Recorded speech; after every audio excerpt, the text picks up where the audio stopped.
Now listen. Yeah, that's different. That's a pop song. I'm Elvis Presley. Here is Elvis. Welcome to the Elvis Presley special. Good evening, ladies and gentlemen. Welcome to the Elvis Presley Show.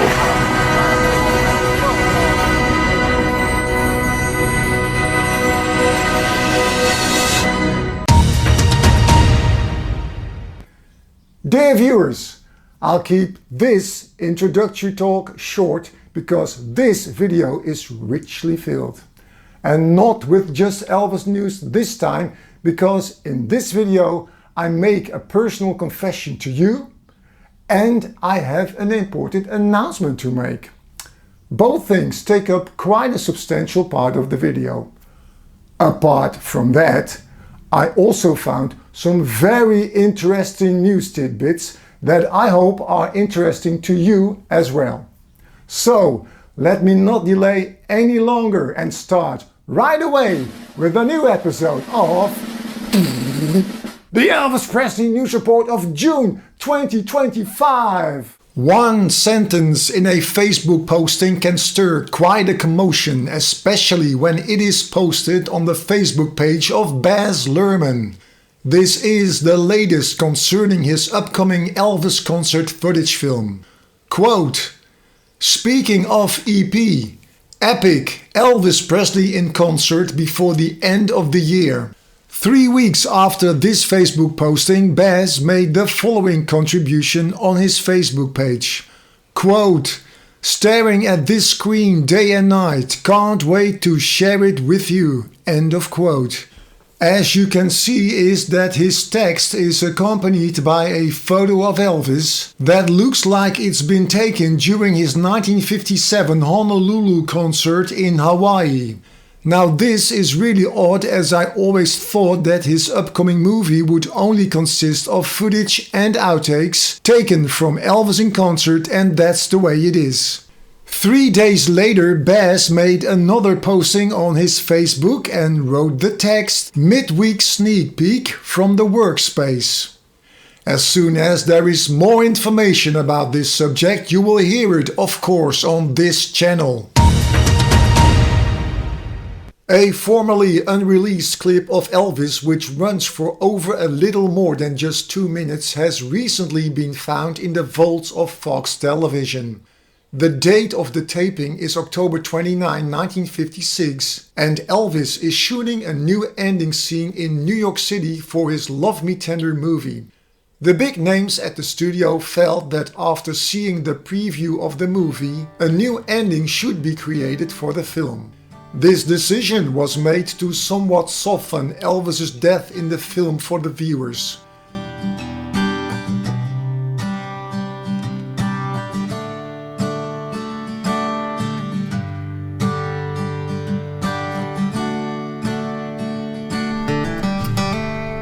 Director Robert Webb therefore chose to film a new scene that has a ghostly image hovering over the mourners walking away from the grave.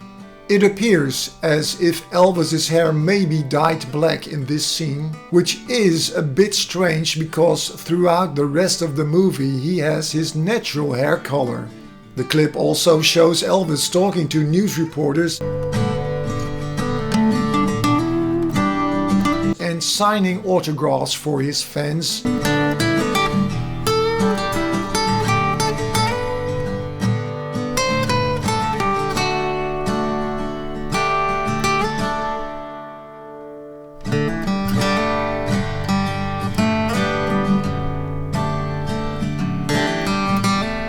And eventually walking towards his car. Love Me Tender was a 20th Century Fox movie, so that is probably the reason why this clip was found in the Fox archives.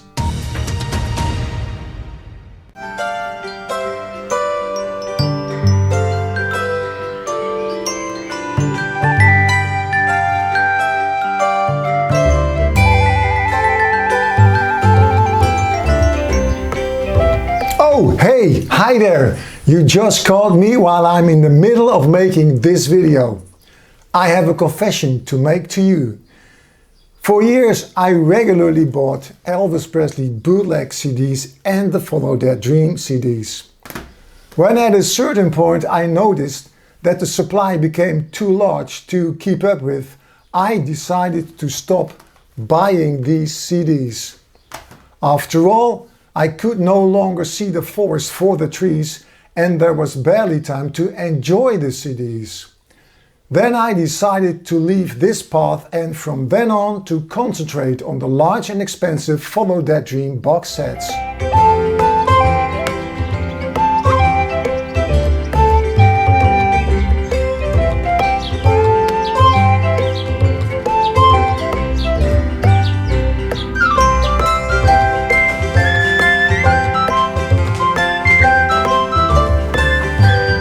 The first set they released was a hit for me, and I consider myself lucky to have the box set A Boy from Tupelo in my possession.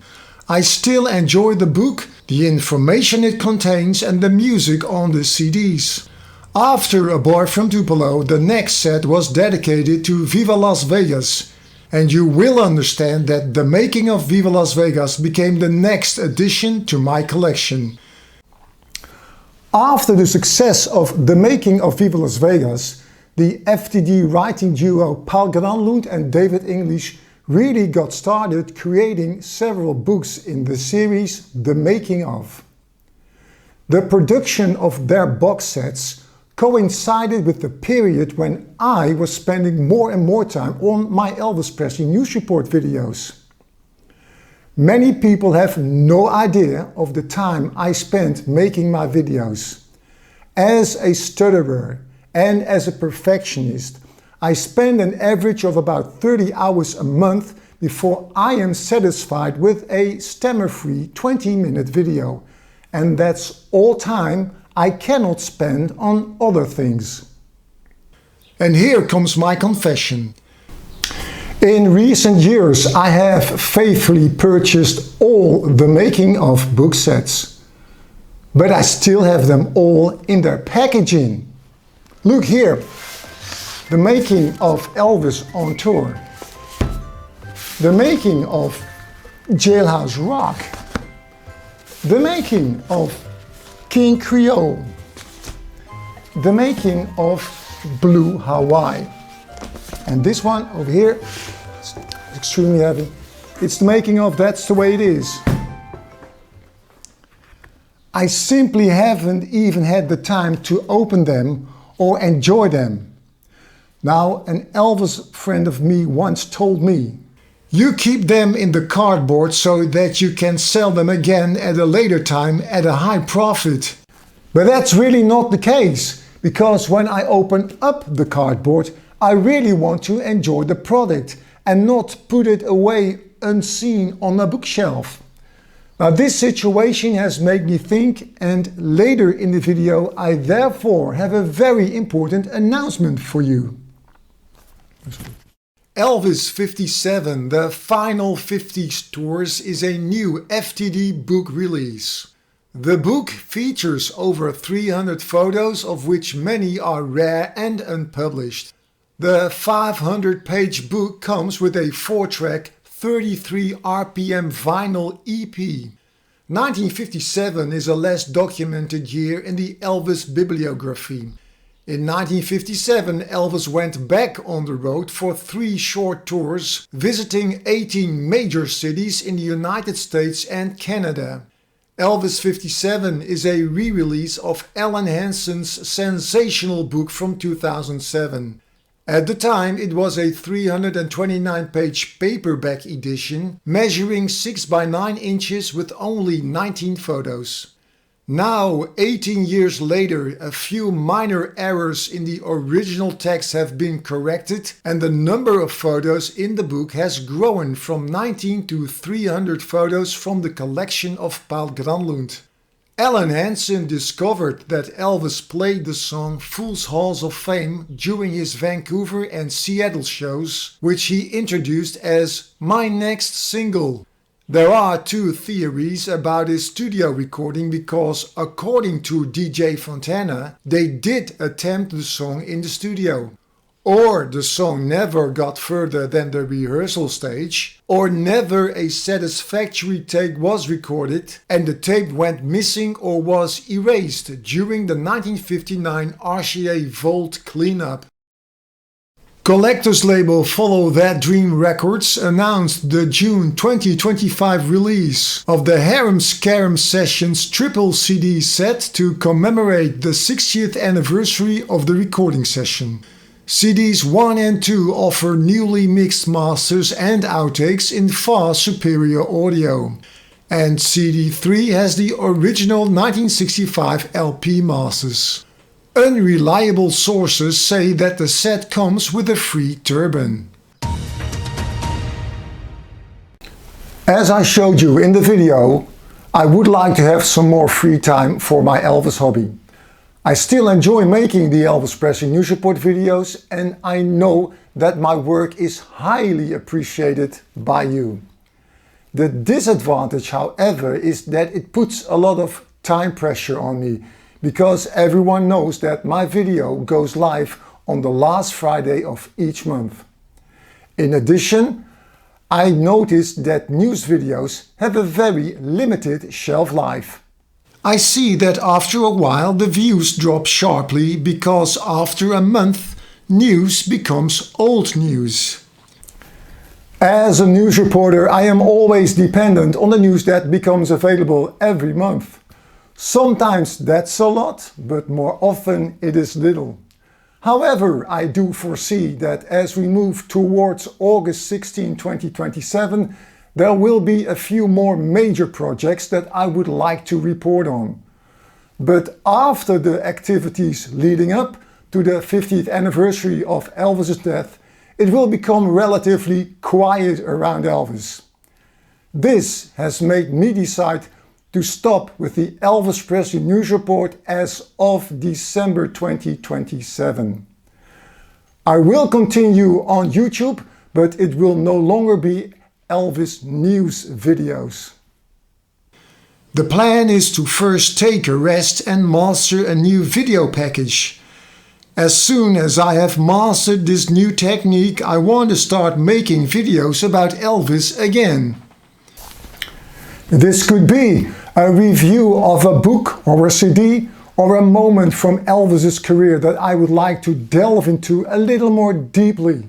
So make good videos with more depth and without the time pressure. I also want to make videos of non-Elvis topics. There's a lot that interests me, including history and the world we currently live in. I think that there's a market for that too. By monetizing my channel a few years ago, I managed to build me a small studio. With the advertising money, I was able to buy studio lights, microphones, a green screen and an expensive 4K camera. Every time you clicked onto my videos, it brought me some money back into the cash drawer. Thank you for that. But what I've learned most in recent years is that I now know how to edit a video so that it ultimately becomes a beautiful product. And with these skills, I want to continue making varied videos after 2027, but without the time constraints and with more time for other fun things in life. But until December 2027, I still will be spreading an Elvis Presley News Report into the world every last Friday of the month. Goodbye! As the years progress, it is inevitable that more and more people who had a connection with Elvis are dying. And this month it is no exception that I have to report about it.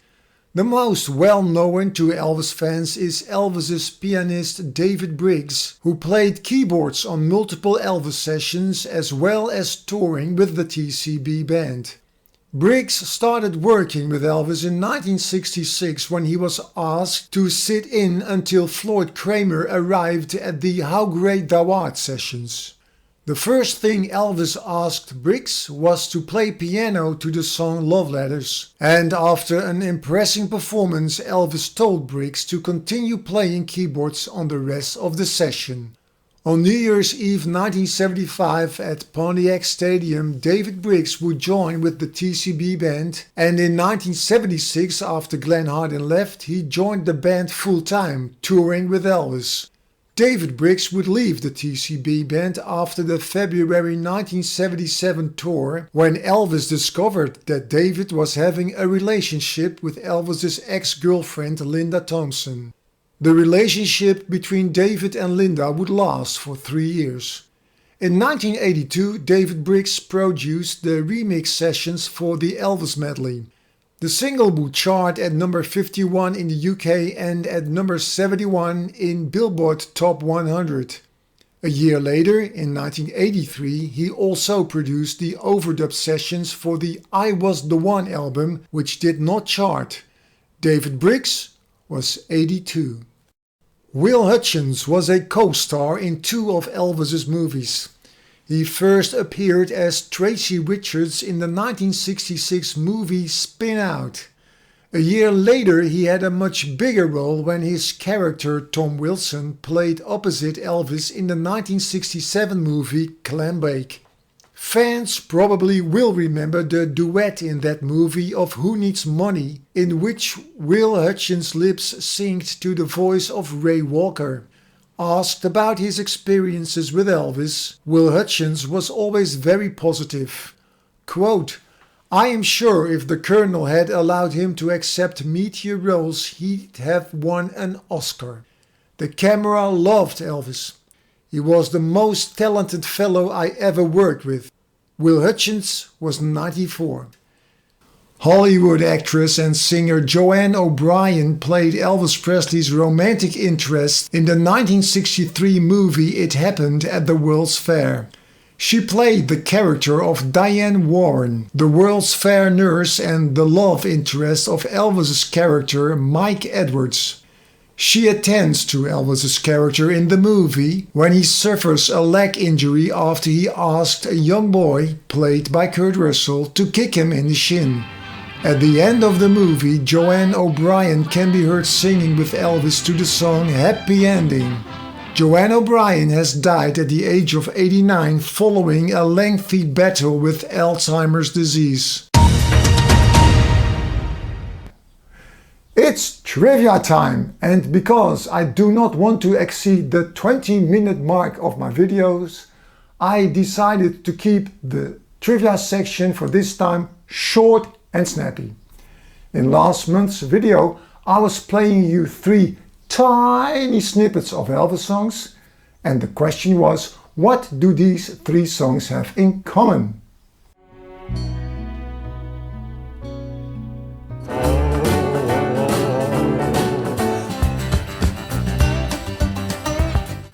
The answer is that a woman's name is mentioned in all the song titles. The trivia question for this month is relatively easy, and because of that, I challenge you to try to give an answer from the top of your head. Can you tell me what Elvis's last 12-inch vinyl movie soundtrack was? And when I say movie, I don't mean documentary, and it must be recorded prior to 1977, so that one does not count.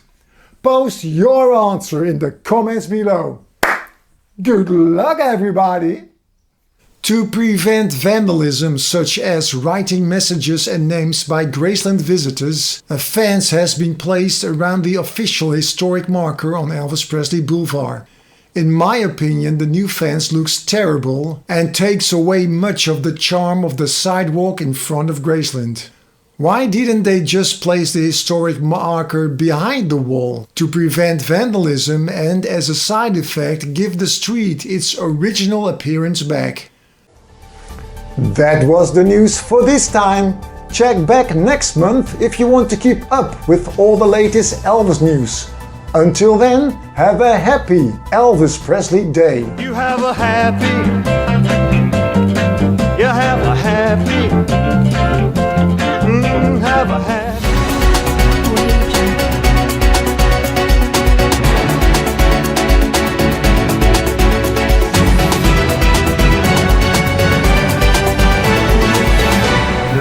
want to say something about Elvis?